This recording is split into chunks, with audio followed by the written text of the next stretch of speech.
అలాగే 30-31లో ఏర్పాటు చేయబడిన ఉపవాస ప్రార్థన బట్టి ప్రభువుని స్తుతిస్తూ ఉన్నాను. నిజమే కదా. ఎస్తేరు గ్రంథం అలాగే 9వ అధ్యాయం 30-31 తీసుకుని ఎస్తేరు గ్రంథం 4వ అధ్యాయం 12-13 వచనాలను తీసుకుంటూ ఎస్తేరు గ్రంథం 2వ అధ్యాయం మనం తీసుకుంటూ రాత్రి కావచ్చు, మొదటి రాత్రి కావచ్చు, అలాగే లక్షవారం ఉదయం కావచ్చు, అనేక సందర్భాలుగా దేవుడు మనతో మాట్లాడి ఉన్నారు. హల్లెలూయా. నిజం. ఈ రోజున ఉపవాస విలాప కాలంలో వారు బాధ్యతగా తమ మీదను తమ వంశపు వారి మీదను బాధ్యతగా వాటిని తీసుకున్నారంట. దేవునికి మహిమ కలుగును గాక. వారి మీదనంట, వారు అనగా తమ ఇంటి వారి మీద హల్లెలూయా బాధ్యతగా ఎన్నుకున్నారంట.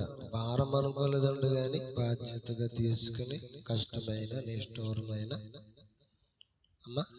వారు పూరీము దినములలోనంటే వారు ఉపవాస దినములు జరుపుతూ వచ్చారంట. స్తోత్రం కలుగును గాక. దేవుడు వాళ్ళ పక్షంగా ఉన్నాడు. ఎస్తేరుని రాణిగాను, మొర్దెకైని ప్రధానమంత్రిగాను నియమించిన దేవుడు. స్తోత్రం చెప్పండి. ఒక శ్రమ వెనుక ఒక మేలు దాగుబడి ఉంటుంది అన్నారు. నిజమే కదా. ఒక శ్రమ వెనుక ఏముండదంట, ఒక శ్రమ వెనుక ఏముండదంటే మేలు అనేది దాగుబడి ఉంటుందంట. హల్లెలూయా. నిజమే కదా. వారి శ్రమ అనుభవంలో నుంచి వారు మరి తీరుకున్నట్టుగా ఆశీర్వాదకరంగా వారు మరి ఉన్నట్టుగా మనం చూడొచ్చు. స్తోత్రం చెప్పండి. మనం బైబిల్ గ్రంథంలో మత్తయి సువార్త 4వ అధ్యాయంలో కూడా చూసుకోవచ్చు. మత్తయి సువార్త 4వ అధ్యాయంలో కూడా మనం చూడొచ్చు. చక్కని మాటలు అక్కడ రాయబడి ఉంది.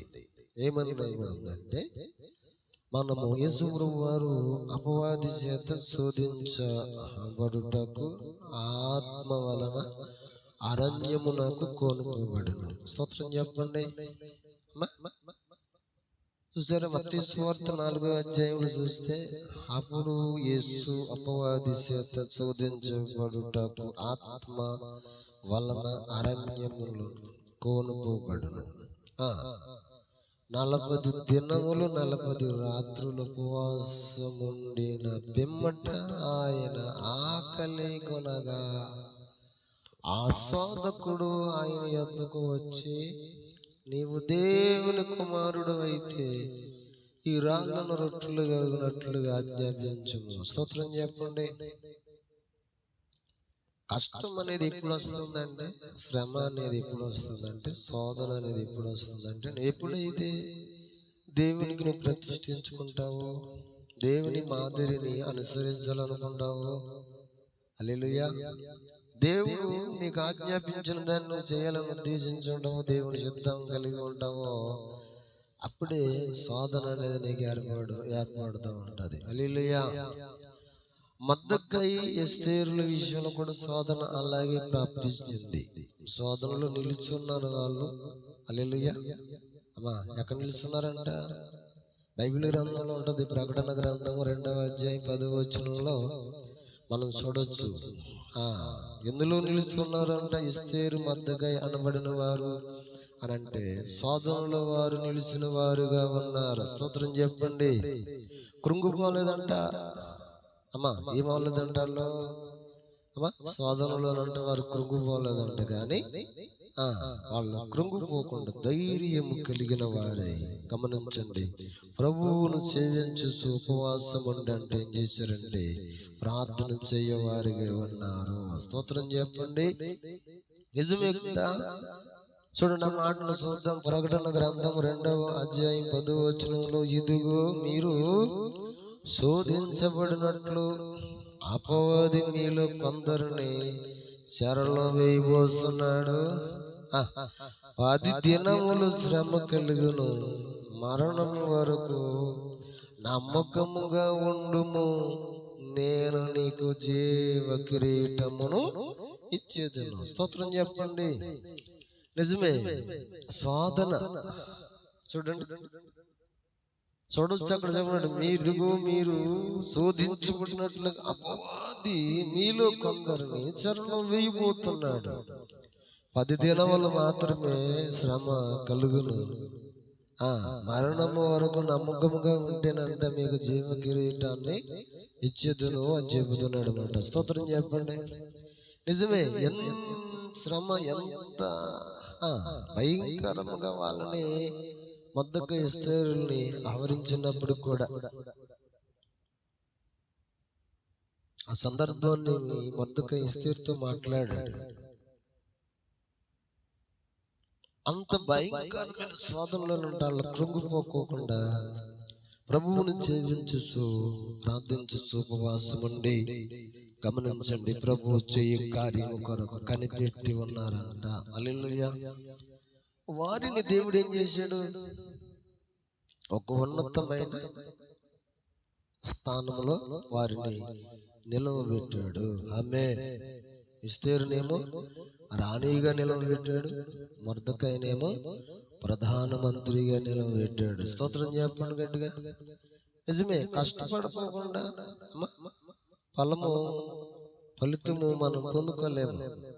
వ్యవసాయం చేసే వ్యక్తి ఆరిగాలమును చెప్పండి, విత్తనం వేసి, ఎరువేసి, నీరు కట్టి గమనించండి, దాన్ని పంట పండే వరకు కూడా కష్టపడితేనే గాని పంట చేతికి రాదు. పంట చేతికి వచ్చినప్పుడు కూడా తగులు మిగులు ఉంటాయి. అది బాగుగా పండినప్పుడు దాని ఫలము మనం పొందగలుగుతాం. స్తోత్రం చెప్పండి. నిజమే కదా. ఆ ఫలితం మన చేతికి రావాలంటే ఎంత కష్టించాలి, ఎంత కష్టపడాలి, ఆలోచన చేయాలి కదా. స్తోత్రం చెప్పండి.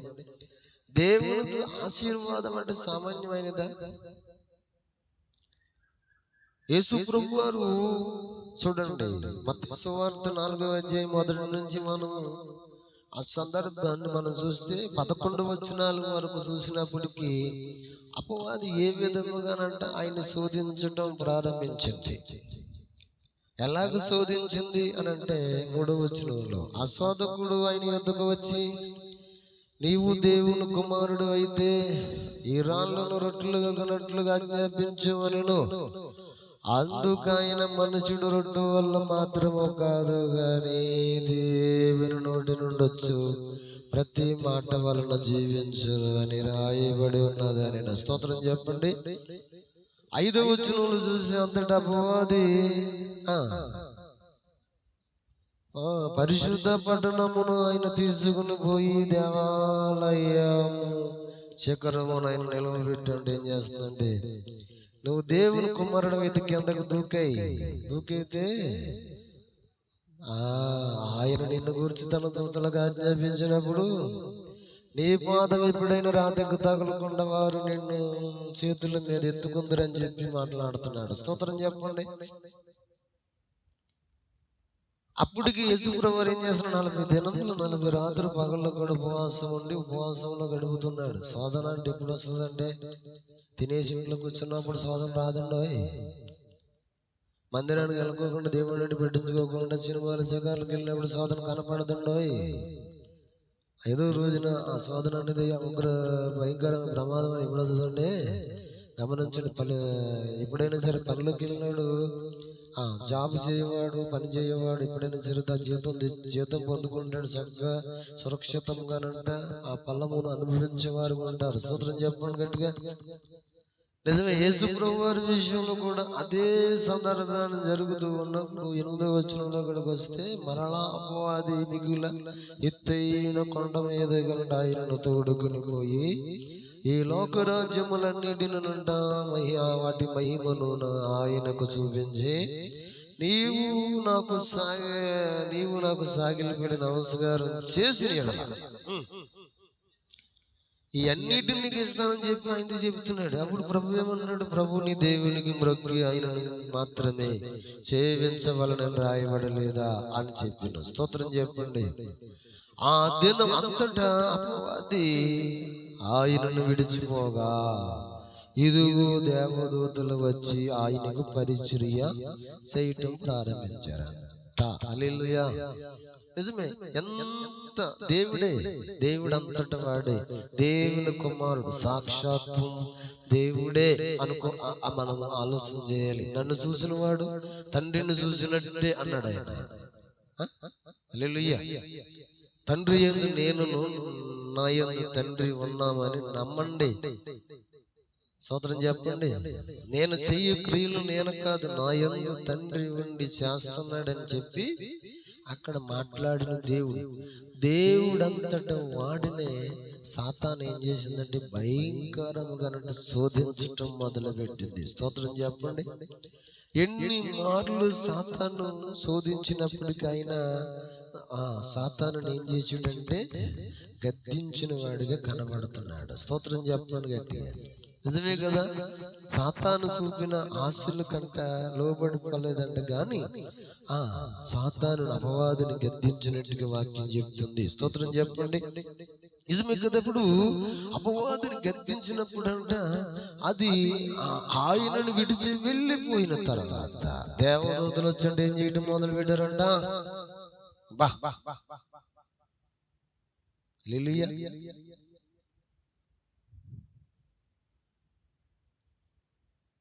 కష్టపడాలి. మన వారం రోజుల క్రితం ఒక దర్శనం జరిగింది. ఒక ఆయన దగ్గర నిలబడి నేను చాలా కష్టపడి పనిచేస్తాను అనమాట. స్తోత్రం చెప్పండి. కష్టపడి పనిచేస్తాను అనమాట. కష్టపడి పనిచేస్తున్న చెమట ఊరుస్తూ పనిచేస్తున్నాను. ఆయన అన్నాడు నా దగ్గర నిలిచి, చాలా కష్టపడుతున్నావు అన్నాడు ఆయన. హల్లెలూయా. చాలా కష్టపడుతున్నావు, చాలా ప్రయాసంతో పనిచేస్తున్నాను అని చెప్పి అని మాట్లాడుతుంటే నేను అన్నాను, మరి చెయ్యాలి కదా, మరి ఆయన మాకు అప్పగించే పనిని మరి నేను చెయ్యాలి కదని, మరి తప్పదు కదా. హల్లెలూయా అని ఆయనతో నేను మాట్లాడుతున్నాను అనమాట. స్తోత్రం చెప్పండి గట్టిగా. నిజమే, ఇప్పుడు ఇంత ప్రయాసంతో మనము ఈ ఉపవాస కొడుకులు జరుపుకుంటున్నాం. ఎవరు వచ్చినా రాకపోయినా అన్నట్టుగా మనం ప్రారంభించిన ఈ పనిని గమనించండి. మనం సంపూర్తి చేయవారంగా ఉంటే దేవుడు మనలను, మన కుటుంబమును, మన పరిచర్యను దేవుడు విస్తారముగా దీవిస్తాడు అనే ఒక నమ్మకము నాకు అన్నది. స్తోత్రం చెప్పండి. నిజమే, శోధన సహించేవాడు ధన్యుడంట. వాడంతం వరకు మరి వాడు నమ్మకముగా ఉన్నప్పుడు అంటే వాడు ఏం చేయబడతాడంట, జీవ కిరీటం పొందుకుంటును. స్తోత్రం చెప్పండి. ఏ కిరీటం? ధనం శాశ్వతం కాదంట. ఏం కాదంట? ధనము శాశ్వతం కాదంట, కిరీటమే శాశ్వతం అంట. సామెతలు 27:24 వచనంలో ప్రభు ఆత్మ మాట్లాడుతూ ఉన్నాడు. స్తోత్రం చెప్పండి. ఏది శాశ్వతము?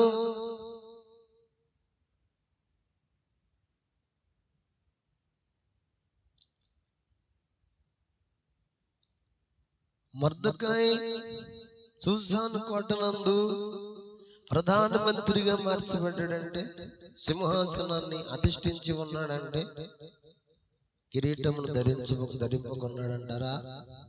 హల్లెలూయా. నిజం, ఈ రోజున పరిశుద్ధాత్మ దేవుడు మొర్దెకై సింహాసనమును అధిష్ఠించుకోకుండా ఉన్నాడా? కిరీటమును ధరించుకోకుండా ఉన్నాడా? నా రాజు యేసుక్రీస్తు ప్రభువారు సింహాసనమును అధిష్ఠించి ఉన్నాడంట. పరలోకమందు తండ్రి కొడుకు ఆసనమున ఆసీనుడిగా ఉన్నాడు. స్తోత్రం చెప్పండి. నిజమే కదా. అందుకే ప్రకటన గ్రంథంలో 3వ అధ్యాయంలో మనం చూసుకుంటే ఆయన అంటున్నాడు 11వ వచనంలో, చూడండి. ప్రకటన గ్రంథము 3వ అధ్యాయము, ప్రకటన గ్రంథం 3వ అధ్యాయం 11వ వచనంలో చూసుకున్నప్పుడు, నేను త్వరగా వచ్చుచున్నాను. ఎవడంట? స్తోత్రం చెప్పండి. ఏ కిరీటం అంట? ఎవడును నీ కిరీటమును అపహరింపకుండా.